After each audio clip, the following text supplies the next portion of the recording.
மாண்புமிகு மருத்துவம், மருத்துவ கல்வி மற்றும் மக்கள் நலத்துறை அமைச்சர் அவர்கள். திருப்பி வரான். மணி இப்போ 3:30 மணி ஆயிடுச்சு. என்ன கேட்க வர? என்ன முடிச்சிட்டோம். இவர் முடிச்சிட்டோம். பேரவைத் தலைவர் அவர்களே, கேட்க அனுமதிக்கிறேன். அனுமதிக்கிறேன். மாண்புமிகு மருத்துவ கல்வி மற்றும் மக்கள் நலத்துறை அமைச்சர் அவர்கள்.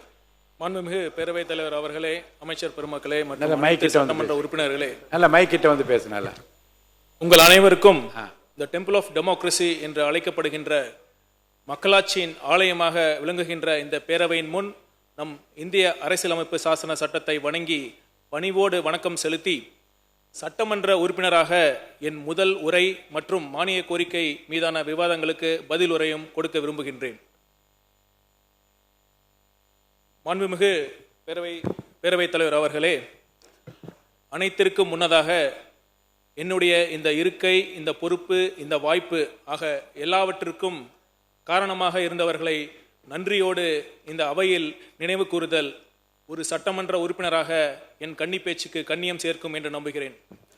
கொங்கு நாட்டின் ஒரு நடுத்தர குடும்பத்தில் என்னை பெற்றெடுத்து இன்றும் என்னை அருகே இருந்து ஆசீர்வாதங்களுடன் வழிநடத்தி கொண்டிருக்கும் எனது தாயார் ஓய்வு பெற்ற பேராசிரியர் திருமதி பாவாய் அம்மாள் அவர்களுக்கும், நினைவிலே இருந்து என்னை ஆசீர்வதித்துக் கொண்டிருக்கும் எனது மூத்த சகோதரர் KG யுவராஜ் மற்றும் எனது தந்தை KP கணேசன் அவர்களுக்கும், எனது பயணங்களில் எப்போதும் பக்கபலமாக இருக்கும் எனது அன்பு மனைவியார் மற்றும் எங்களின் 2 குழந்தைகள் என இவர்கள் அனைவருக்கும் என் பாசம் கலந்த வணக்கங்களை தங்களின் வாயிலாக தெரிவித்துக் கொள்கிறேன். நான் இன்று ஒரு அமைச்சராக இருக்கலாம், ஆனால் இதற்கு அடிப்படை நான் ஒரு சட்டமன்ற உறுப்பினராக தேர்ந்தெடுக்கப்பட்டதுதான்.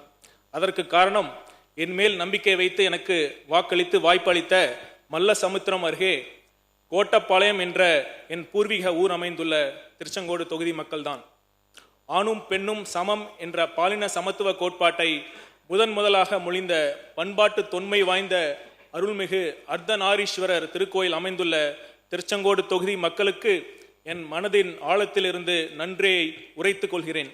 மற்றும் இந்த வெற்றிக்காக உழைத்த அனைத்து கழக நிர்வாகிகள் மற்றும் எனது பள்ளி மற்றும் கல்லூரி நண்பர்கள் என அனைவருக்கும் இந்த பேரவையின் வாயிலாக நன்றியை தெரிவித்துக் கொள்கிறேன். மாண்புமிகு பேரவைத் தலைவர் அவர்களே, என் குடும்பம் ஒரு அரசியல் பின்னணி கொண்ட குடும்பம் கிடையாது.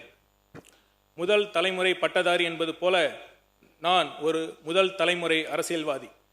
சென்னை மருத்துவக் கல்லூரியில் MBBS பட்டம் படித்த பிறகு கிருஷ்ணகிரி மாவட்டம் தேன்கனிக்கோட்டை அருகே கக்கதாசம் என்ற சிறிய கிராமத்தில் அரசு ஆரம்ப சுகாதார நிலையத்தில் மருத்துவ அதிகாரியாக நான் பணியாற்றிய போது கிராமத்து மக்களின் வழிகள் புரிந்து பொதுமக்களுக்கு அரசாங்க சேவை என்ற ஒன்று எவ்வளவு தேவை என்பதை கண்கூடாக பார்த்து அறிந்தேன்.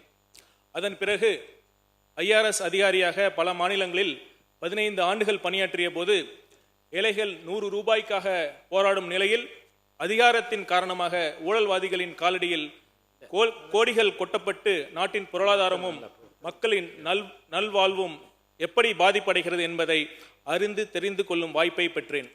ஒரு பியூரோக்ராட், அதாவது குடிமை பணி அதிகாரியின் கடமை மக்களால் தேர்ந்தெடுக்கப்பட்ட அரசின் கொள்கைகளில் திட்டங்களில் தனிப்பட்ட முறையில் முரண்பாடுகள் இருந்தாலும் அத்திட்டங்களை அப்படியே நிறைவேற்றுவதுதான்.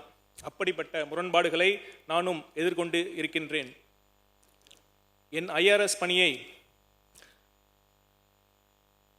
நாமும் மக்கள் பிரதிநிதியாக வேண்டும், அரசின் கொள்கைகளை வடிவமைக்கும் இடத்தில் இருக்க வேண்டும் என்ற லட்சியத்தோடு என் IRS பணியை ராஜினாமா செய்துவிட்டு அரசியலுக்குள் வர முடிவு செய்தபோது எங்கள் குடும்பத்தில் சட்டென வானிலை மாறியது.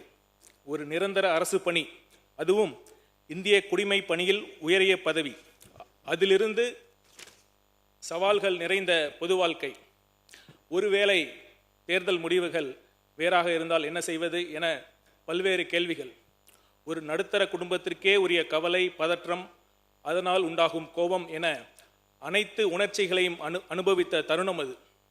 ஆனால் என் மனதில் அந்த அனைத்து உணர்ச்சிகளையும் விட ஒரு உணர்ச்சி மேலோங்கி நின்றது. அதுதான் நம்பிக்கை என்ற பெரு உணர்ச்சி. அந்த நம்பிக்கையை கொடுத்தது எங்கள் வெற்றி தலைவர் திரு விஜய் அவர்கள்.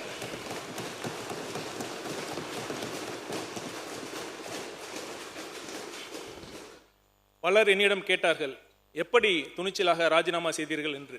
அதற்கு பதில் ஒன்றே ஒன்றுதான். இவரை நம்பி ராஜினாமா செய்யாமல் வேறு யாரை நம்பி நான் ராஜினாமா செய்ய முடியும்?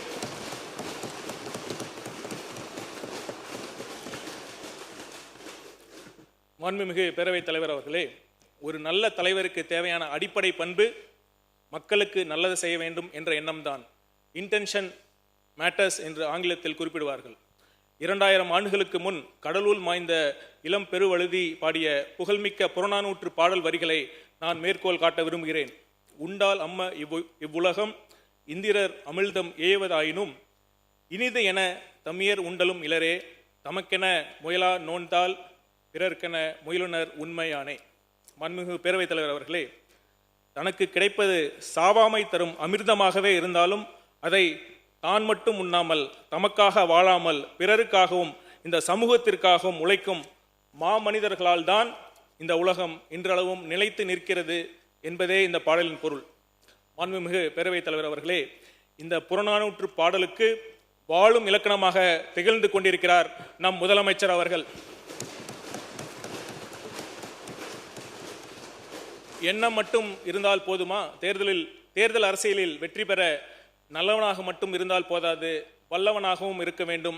எங்கள் தலைவர் நல்லவருக்கு நல்லவர், வல்லவருக்கெல்லாம் வல்லவர். இவரை நம்பி ராஜினாமா செய்யாமல் வேறு யாரை நம்பி ராஜினாமா செய்ய முடியும்? பேரவைத் தலைவர் அவர்களே, மாண்புமிகு பேரவைத் தலைவர் அவர்களே, பிப்ரவரி 2, 2024 அன்று தமிழக வெற்றி கழகம் என்ற புதிய அரசியல் இயக்கத்தை நம் வெற்றி தலைவர் அவர்கள் தோற்றுவித்தார். அப்போது பலரும் எங்கள் தலைவர் விஜய் அவர்களின் முழு பரிணாமத்தை கணித்திருக்க மாட்டார்கள்.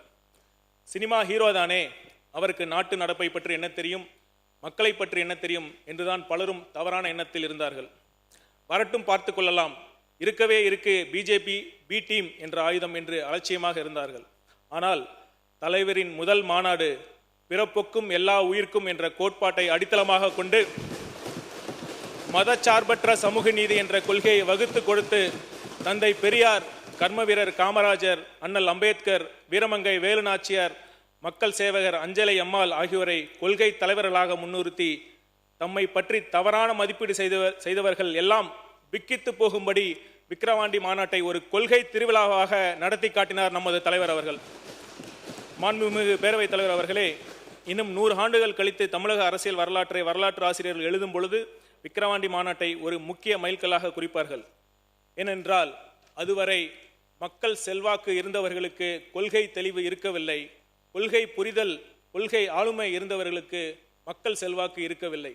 அந்த சூழலில் மிகப்பெரிய மக்கள் செல்வாக்கு உள்ள தலைவர் இந்த மண்ணோட அரசியலை, இந்த மண்ணோட கொள்கையை பேசியதுதான் மிகப்பெரிய தாக்கத்தை ஏற்படுத்தி தமிழக அரசியல் வரலாற்றில் மாபெரும் திருப்புமுனையாக அமைந்தது. பிளே ஸ்டோர் மற்றும் ஆப் ஸ்டோரில் இருந்து பாலிமர் செயலியை QR கோடு மூலம் பதிவிறக்கம் செய்யுங்கள். செய்திகளை உடனுக்குடன் பெறுங்கள்.